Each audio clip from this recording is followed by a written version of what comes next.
Hello, Howard. HU. HU. Thank you so much, everybody. Please have a seat. Oh, I feel important now. Got a degree from Howard. Cicely Tyson said something nice about me. I love you back. To President Frederick, the Board of Trustees, faculty and staff, fellow recipients of honorary degrees, thank you for the honor of spending this day with you. And congratulations to the class of 2016.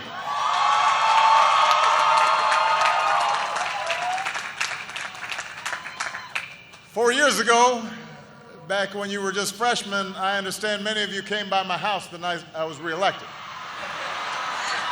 So I decided to return the favor and come by yours. To the parents, the grandparents, aunts, uncles, brothers, sisters, all the family and friends who stood by this class, cheered them on, helped them get here today. This is your day as well. Let's give them a big round of applause as well.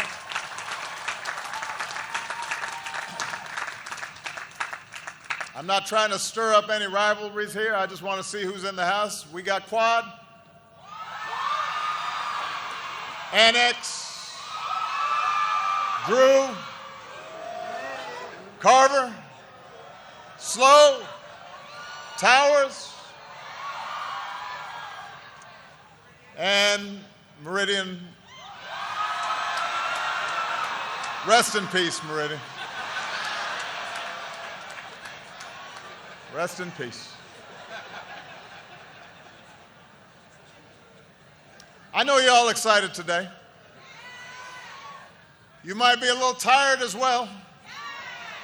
Some of you are up all night making sure your credits were in order.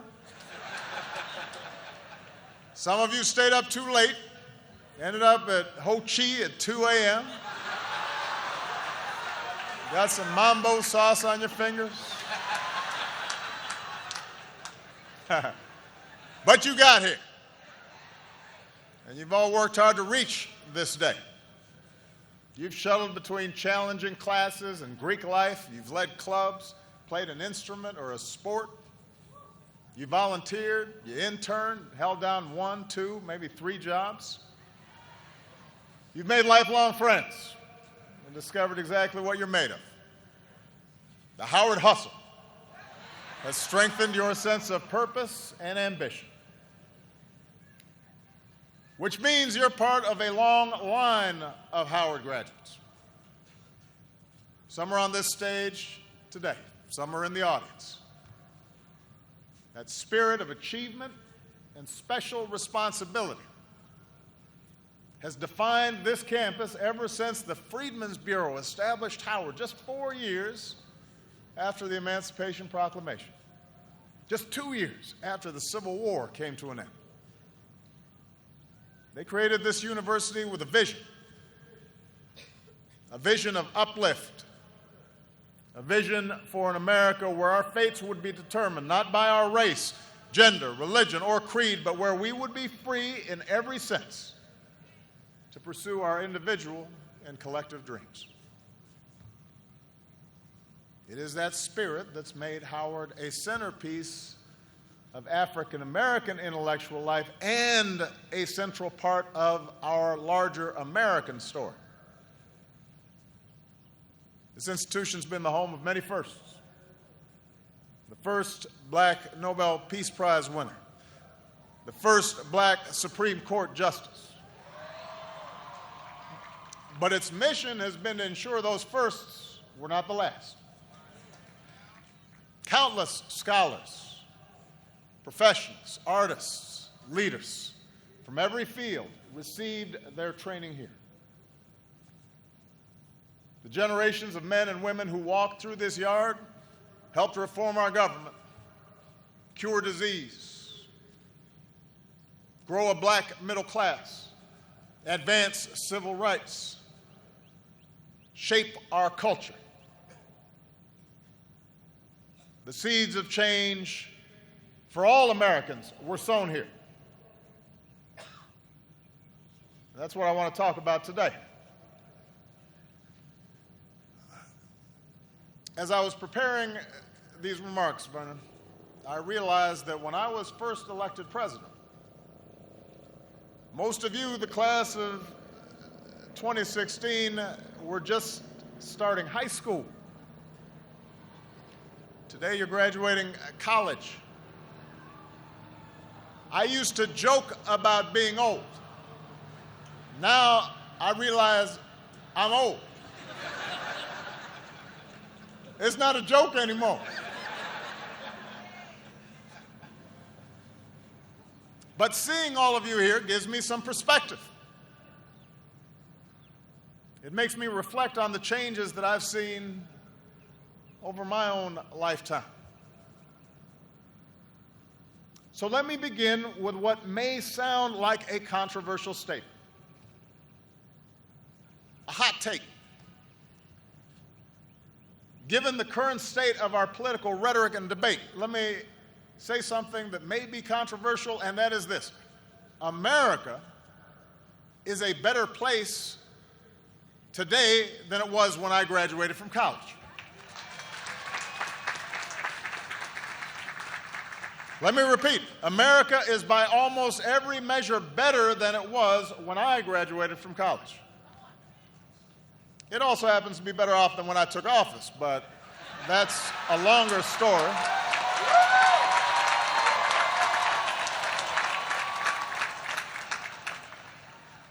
That's a different discussion for another speech. But think about it. I graduated in 1983. New York City, America's largest city, where I lived at the time, had endured a decade marked by crime and deterioration and near bankruptcy. And many cities were in similar shape. Our nation had gone through years of economic stagnation, the stranglehold of foreign oil, a recession where unemployment nearly scraped 11%. The auto industry was getting its clock cleaned by foreign competition. And don't even get me started on the clothes and the hairstyles. I've tried to eliminate all photos of me from this period. I thought I looked good. I was wrong. Since that year, since the year I graduated, the poverty rate is down. Americans with college degrees, that rate is up. Crime rates are down. America's cities have undergone a renaissance. There are more women in the workforce. They're earning more money. We've cut teen pregnancy in half. We've slashed the African American dropout rate by almost 60%. And all of you have a computer in your pocket that gives you the world at the touch of a button. In 1983, I was part of fewer than 10% of African Americans who graduated with a bachelor's degree. Today, you're part of more than 20% who will. And more than half of blacks say we're better off than our parents were at our age, and that our kids will be better off too. So America is better. And the world is better too. A wall came down in Berlin. An iron curtain was torn asunder. The obscenity of apartheid came to an end. A young generation in Belfast and London have grown up without ever having to think about our IRA bonds. In just the past 16 years, we've come from a world without marriage equality to one where it's a reality in nearly 24 countries. Around the world, more people live in democracies. We've lifted more than 1 billion people from extreme poverty. We've cut the child mortality rate worldwide by more than half. America's better. The world is better. And stay with me now. race relations are better since I graduated. That's the truth. No, my election did not create a post-racial society. I don't know who was propagating that notion. That was not mine. But the election itself, and the subsequent one, because the first one, folks might have made a mistake. The second one, they knew what they were getting. The election itself was just one indicator of how attitudes had changed. In my inaugural address, I remarked that just 60 years earlier, my father might not have been served in a D.C. restaurant, at least not certain of them. There were no black CEOs of Fortune 500 companies, very few black judges. Shoot, as Larry Wilmore pointed out last week, a lot of folks didn't even think blacks had the tools to be a quarterback. Today, former Bull Michael Jordan isn't just the greatest basketball player of all time, he owns the team. When I was graduating, the main black hero on TV was Mr. T.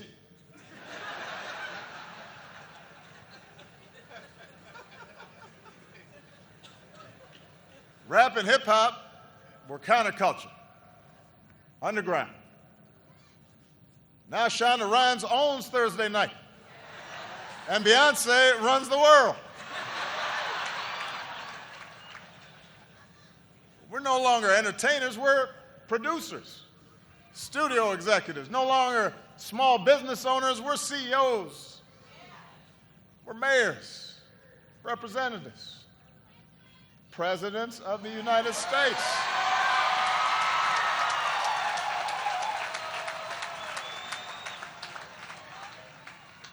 Now, I am not saying gaps do not persist. Obviously, they do. Racism persists. Inequality persists. Don't worry, I'm going to get to that. But I wanted to start class of 2016 by opening your eyes to the moment that you are in.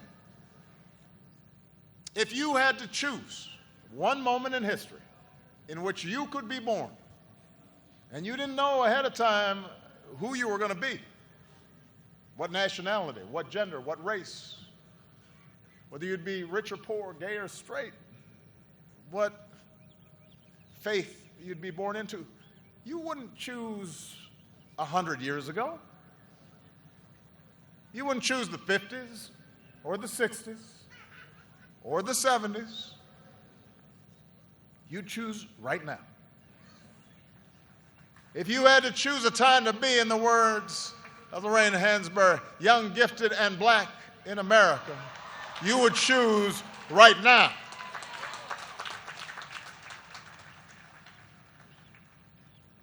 I tell you all this because it's important to note progress. Because to deny how far we've come would do a disservice to the cause of justice, to the legions of foot soldiers, to not only the incredibly accomplished individuals who've already been mentioned, but your mothers and your dads and grandparents and great-grandparents who marched and toiled and suffered and overcame to make this day possible. I tell you this not to lull you into complacency, but to spur you into action. Because there's still so much work to do, so many more miles to travel. And America needs you to gladly, happily take up that work. You all have some work to do. So enjoy the party, because you're going to be busy. Yes, our economy has recovered from crisis stronger than almost any other in the world. But there are folks of all races who are still hurting, who still can't find work that pays enough to keep the lights on, who still can't save for retirement,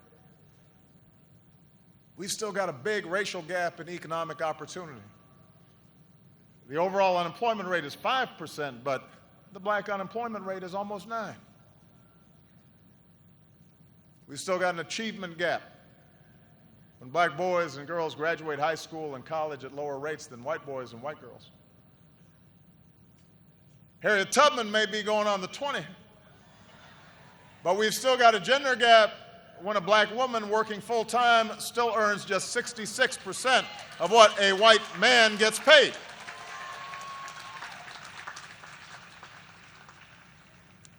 We've got a justice gap when too many black boys and girls pass through a pipeline from underfunded schools to overcrowded jails. This is one area where things have gotten worse. When I was in college, about 500,000 people in America were behind bars. Today, there are about 2.2 million. Black men are about 6 times likelier to be in prison right now than white men. Around the world, we've still got challenges to solve that threaten everybody in the 21st century. Old scourges like disease and conflict, but also new challenges from terrorism and climate change. So make no mistake, class of 2016, you've got plenty of work to do.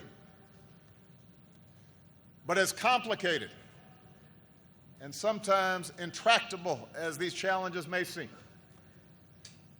the truth is that your generation is better positioned than any before you to meet those challenges, to flip the script. Now, how you do that, how you meet these challenges, how you bring about change, will ultimately be up to you. My generation, like all generations, is too confined by our own experience, too invested in our own biases, too stuck in our ways to provide much of the new thinking that will be required. But us old heads have learned a few things that might be useful in your journey.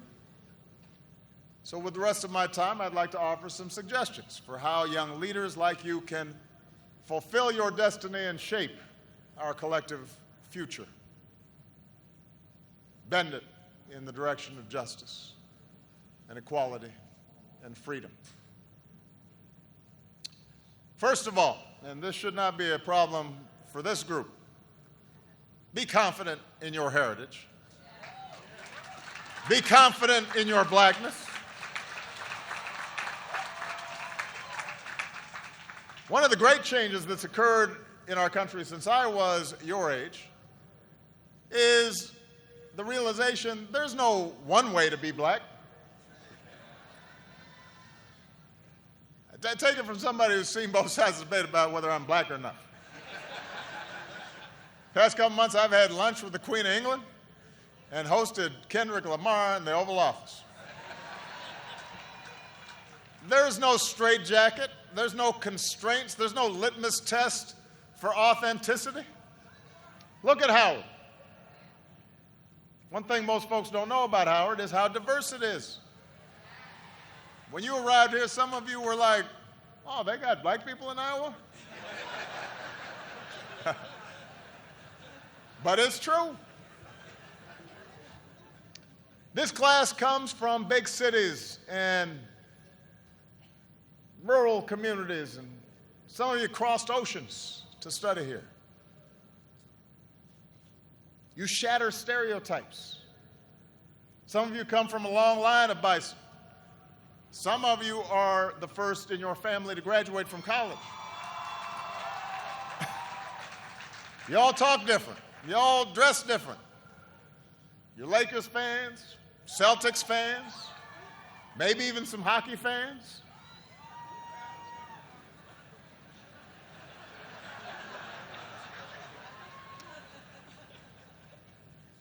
And because of those who come before you, you have models to follow. You can work for a company or start your own. You can go into politics or run an organization that holds politicians accountable.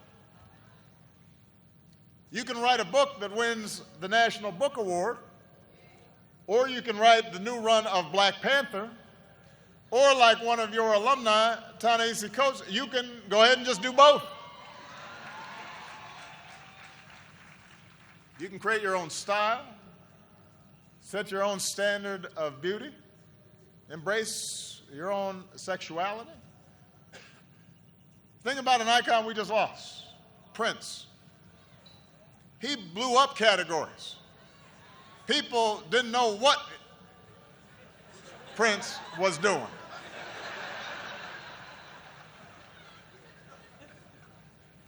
And folks loved him for it. You need to have the same confidence. Or as my daughters tell me all the time, you be you, Daddy. Sometimes Sasha puts a variation on it. You do you, Daddy. And because you're a black person doing whatever it is that you're doing, that makes it a black thing. Feel confident. Second, even as we each embrace our own beautiful, unique, and valid versions of our blackness, remember the tie that does bind us as African Americans. And that is our particular awareness of injustice and unfairness and struggle.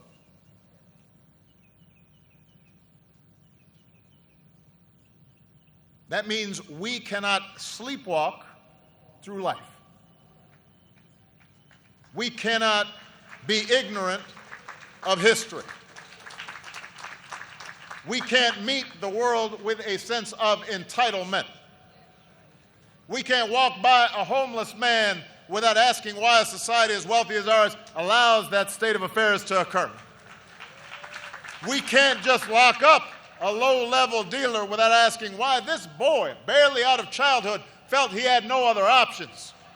We have cousins and uncles and brothers and sisters who we remember were just as smart and just as talented as we were, but somehow got ground down by structures that are unfair and unjust. And that means we have to not only question the world as it is and stand up for those African Americans who haven't been so lucky.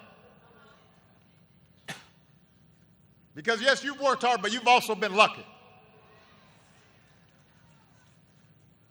That's a pet peeve of mine, people who've been successful and don't realize they've been lucky. That God may have blessed them. It wasn't nothing you did. So don't have an attitude.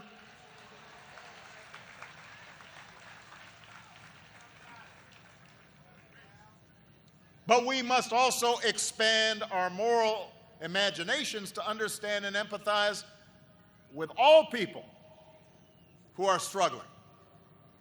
Not just black folks who are struggling. The refugee, the immigrant, the rural poor, the transgender person. And yes, the middle-aged white guy who you may think has all the advantages, but over the last several decades has seen his world upended by economic and cultural and technological change and feels powerless to stop it. You got to get in his head too.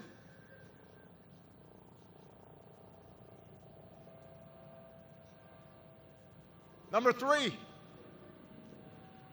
you have to go through life with more than just passion for change. You need a strategy. I'll repeat that. I want you to have passion. You have to have a strategy. Not just awareness, but action. Not just hashtags, but votes.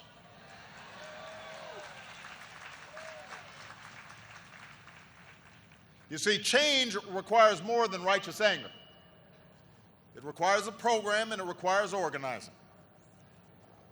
At the 1964 Democratic Convention, Fannie Lou Hamer, 5 feet 4 inches tall, gave a fiery speech on the national stage. But then she went back home to Mississippi and organized cotton pickers. And she didn't have the tools and technology where you can whip up a movement in minutes. She had to go door to door. And I'm so proud of the new guard of black civil rights leaders who understand this. It's thanks in large part to the activism of young people like many of you, from Black Twitter to Black Lives Matter, that America's eyes have been opened, white, black, Democrat, Republican, to the real problems, for example, in our criminal justice system. But to bring about structural change, lasting change, awareness is not enough. It requires changes in law, changes in custom. If you care about mass incarceration, let me ask you, how are you pressuring members of Congress to pass the criminal justice reform bill now pending before them? If you care about better policing, do you know who your district attorney is? Do you know who your state's attorney general is? Do you know the difference? Do you know who appoints the police chief? And who writes the police training manual? Find out who they are, what their responsibilities are. Mobilize the community, present them with a plan, work with them to bring about change, hold them accountable if they do not deliver. Passion is vital, but you got to have a strategy. And your plan better include voting. Not just some of the time, but all of the time.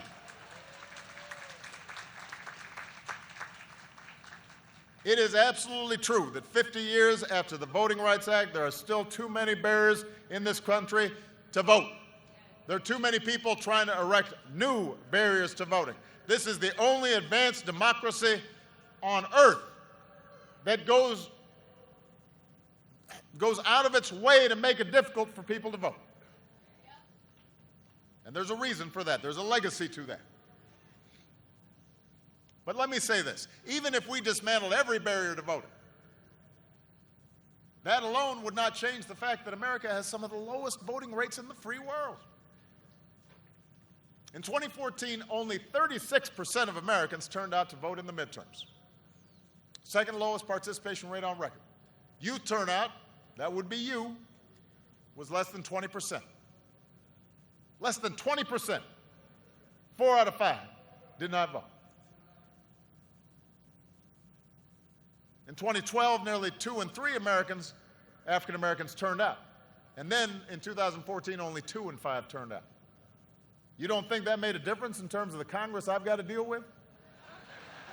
And then people are wondering, well, how come Obama hadn't gotten this done? How come he didn't get that done? You don't think that made a difference? What would have happened if you had turned out at 50, 60, 70% all across this country? People try to make this political thing really complicated. They're like, well, what kinds of reforms do we need? And how do we need to do that? And what? You know what? Just vote. It's math. If you have more votes than the other guy, you get to do what you want.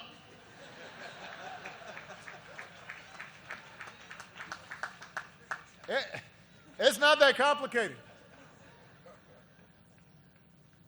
And you don't have excuses. You don't have to guess the number of jelly beans in a jar or bubbles on a bar of soap to register to vote. You don't have to risk your life to cast a ballot. Other people already did that for you. Your grandparents, your great-grandparents might be here today. They were working on it. What's your excuse?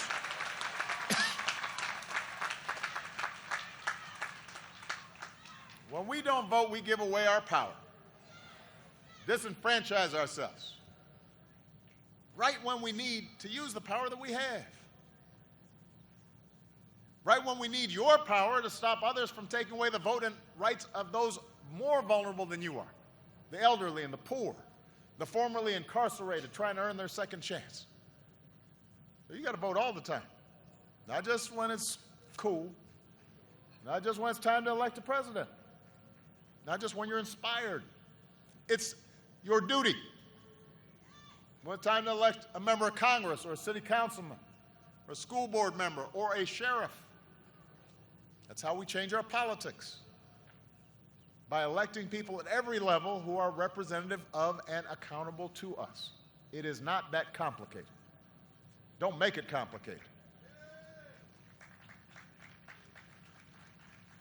And finally, change requires more than just speaking out. It requires listening as well. In particular, it requires listening to those with whom you disagree and being prepared to compromise. You know, when I was a state senator, I helped pass Illinois' first racial profiling law and one of the first laws in the nation requiring the videotaping of confessions in capital cases. And we were successful because early on, I engaged law enforcement.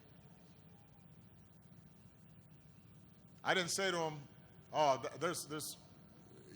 you guys are so racist, you need to do something."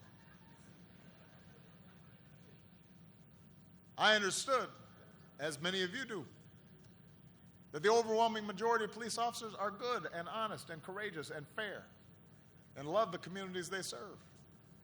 And we knew there were some bad apples, and that even good cops with the best of intentions, including, by the way, African American police officers, might have unconscious biases, as we all do. So we engaged, and we listened, and we kept working until we built consensus.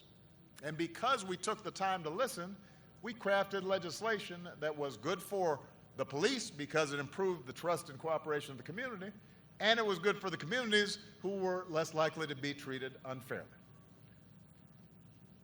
And I can say this unequivocally: without at least the acceptance of the police organizations in Illinois, I could never have gotten those bills passed. It's very simple. They would have blocked them. The point is, you need allies in a democracy. That's just the way it is. It can be frustrating and it can be slow. But history teaches us that the alternative to democracy is always worse. That's not just true in this country. It's not a black or white thing. Go to any country where the give and take of democracy has been repealed by one-party rule, and I will show you a country that does not work. And democracy requires compromise. Even when you are 100% right. This is hard to explain sometimes. You can be completely right, and you still are going to have to engage folks who disagree with you.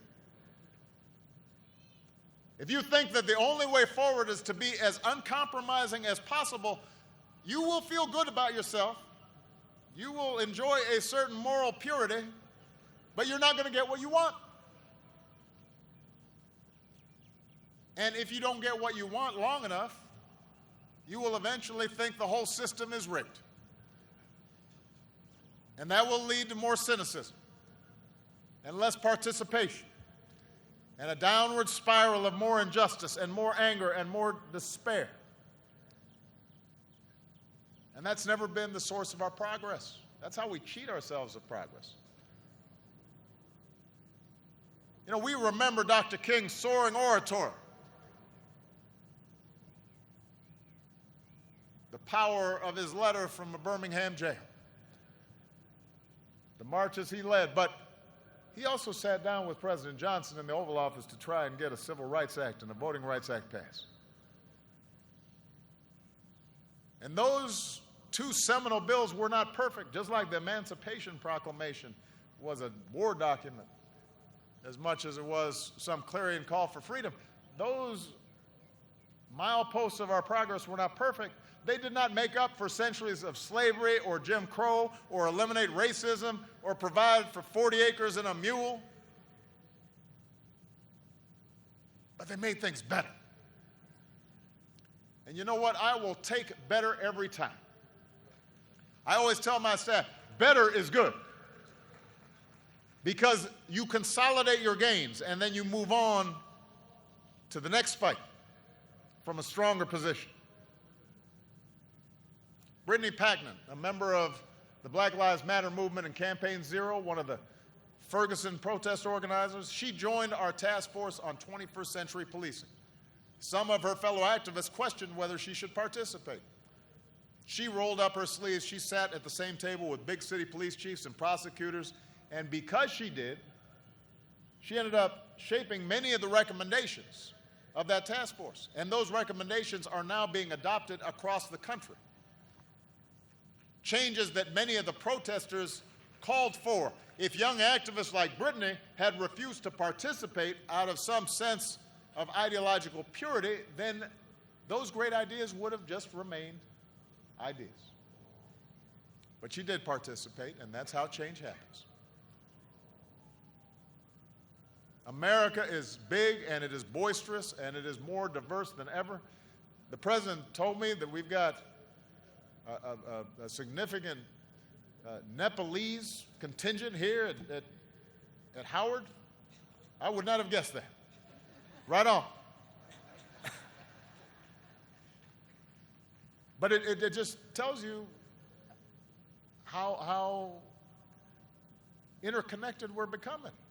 And with so many folks from so many places converging, we are not always going to agree with each other.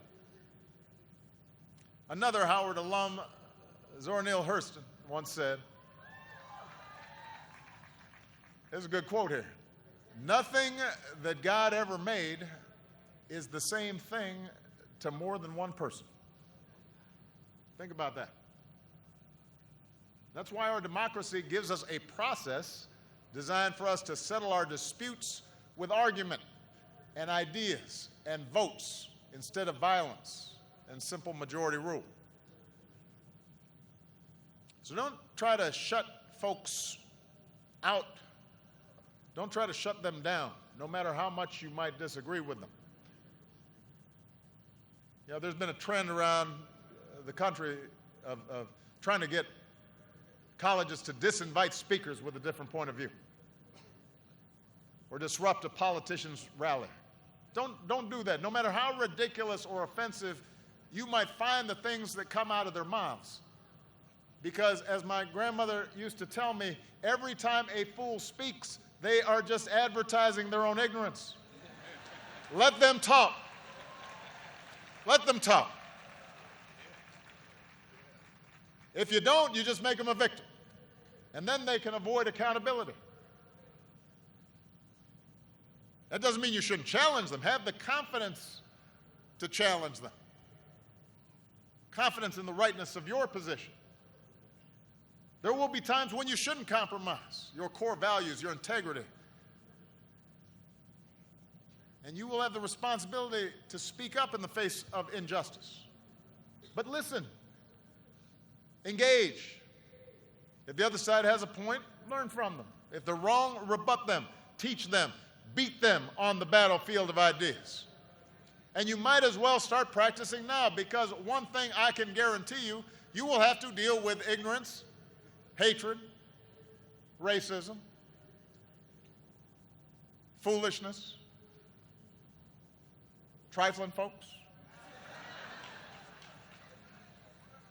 I promise you, you will have to deal with all that at every stage of your life. That may not seem fair, but life has never been completely fair. Nobody promised you a crystal stair.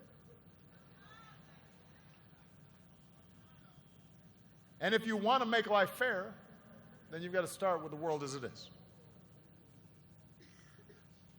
So, that's my advice. That's how you change things.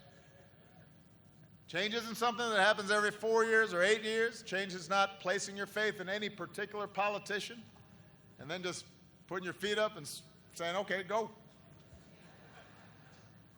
Change is the effort of committed citizens who hitch their wagons to something bigger than themselves and fight for it every single day. That's what Thurgood Marshall understood. A man who once walked this yard, graduated from Howard Law, went home to Baltimore, started his own law practice. He and his mentor, Charles Hamilton Houston, rolled up their sleeves and they set out to overturn segregation. They worked through the NAACP, filed dozens of lawsuits, fought dozens of cases. And after nearly 20 years of effort, 20 years, Thurgood Marshall ultimately succeeded in bringing his righteous cause before the Supreme Court and securing the ruling in Brown versus Board of Education that separate could never be equal. 20 years. Marshall, Houston, they knew it would not be easy.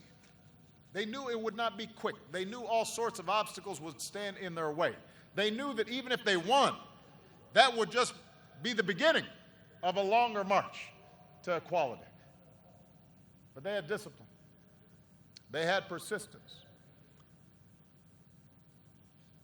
They had faith and a sense of humor. And they made life better for all Americans. And I know you graduates share those qualities.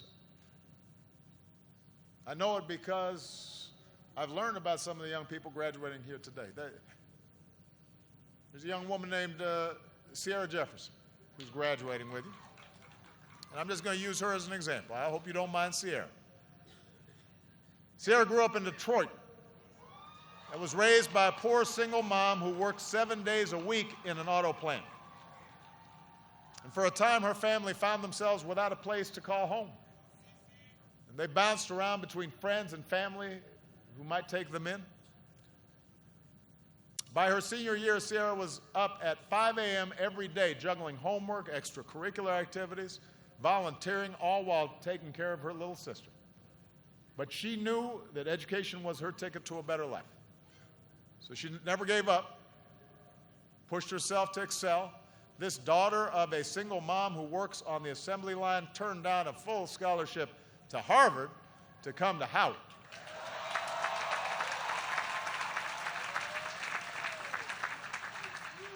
And today, like many of you, Sierra's the first in her family to graduate from college. And then she says she's going to go back to her hometown just like Thurgood Marshall did, to make sure all the working folks she grew up with have access to the health care they need and deserve. As she puts it, she's going to be a change agent. She's going to reach back and help folks like her succeed. And people like Sierra are why I remain optimistic about America. Young people like you are why I never give in to despair. James Baldwin once wrote, "Not everything that is faced can be changed, but nothing can be changed until it is faced." Graduates, each of us is only here because someone else faced down challenges for us. We are only who we are because someone else struggled and sacrificed for us. That's not just Thurgood Marshall's story or Sierra's story or my story or your story. That is the story of America. Story whispered by slaves in the cotton fields. The song of marchers in Selma. The dream of a king in the shadow of Lincoln. The prayer of immigrants who set out for a new world. The roar of women demanding the vote. The rallying cry of workers who built America. And the GIs who bled overseas for our freedom. Now it's your turn. And the good news is you're ready. And when your journey seems too hard, and when you run into a chorus of cynics who tell you that you're being foolish to keep believing, or that you can't do something, or that you should just give up, or you should just settle, you might say to yourself a little phrase that I've found handy these last 8 years. Yes, we can. Congratulations, class of 2016. Good luck. God bless you.